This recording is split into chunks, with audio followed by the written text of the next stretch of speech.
આજ રોજ દેવપર યક્ષ ગામના 6 જેટલા અરજદારોને પ્રધાનમંત્રી આવાસ યોજના હેઠળ 2017માં સરકાર શ્રી દ્વારા 100 ચોરસ મીટર વારના પ્લોટ ફાળવવામાં આવેલ હતા, પણ આ કાગળો ઉપર જ સીમિત રહ્યા છે।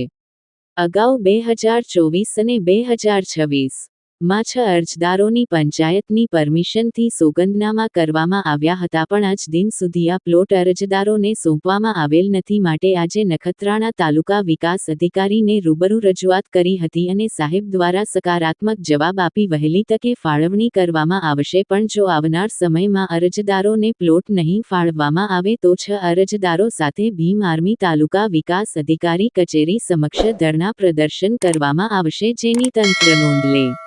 આજની રજૂઆતમાં ભીમ આર્મી ઉપાધ્યક્ષ ઇકબાલ જત, લખમશીભાઈ લોંચા, મુસ્તાક મામદ લુહાર, અસલમ ફકીર મામદ, દિનેશ બાલ શંકર જોશી, સુમાર જુમ્મા લુહાર, રશીદ ખમીશા, ઇસ્માઇલ સુલેમાન લુહાર, સલીમ ઇબ્રાહીમ લુહાર, ધર્મેન્દ્ર ગોસ્વામી સહિતના આગેવાનો હાજર રહ્યા હતા। Bureau report Devpar Kutch. જય સંવિધાન। આજે દેવપર ગામના 6 જેટલા અરજદારો જે લોકોને પ્રધાનમંત્રી આવાસ યોજના હેઠળ 100 ચોરસ મીટરના જે પ્લોટ મંજૂર થયા છે તેના માટે ઘણા સમયથી રજૂઆતો કરવામાં આવી, તે છતાં હજુ સુધી એ લોકોને પ્લોટ ફાળવવામાં નથી આવ્યા।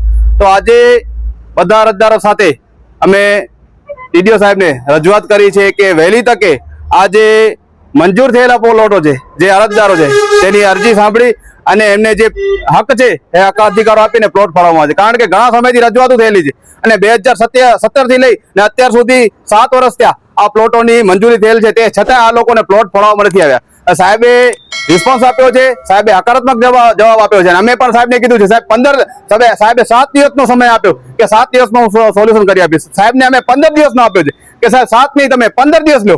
જો 15 દિવસની અંદર આ જે અરજદારો છે એ અરજદારોને પ્લોટ ફાળવવામાં નહીં આવે તો 16મા દિવસે અમે છે ને અહીંયા કચેરી સામે ધરણા કરશું, કારણ કે અમારા હક અધિકારો છે અને તમે જેવી રીતના જમીનો દબાણો ખુલ્લું કરાવી રહ્યા છો તો આ લોકોના હક અધિકારો છે, આ લોકોને મંજૂર થયેલા પ્લોટ છે, પ્રધાનમંત્રી આવાસ યોજના હેઠળ થયેલા છે, તો આ લોકોને પોતાનો હક અધિકાર મળવો જોઈએ।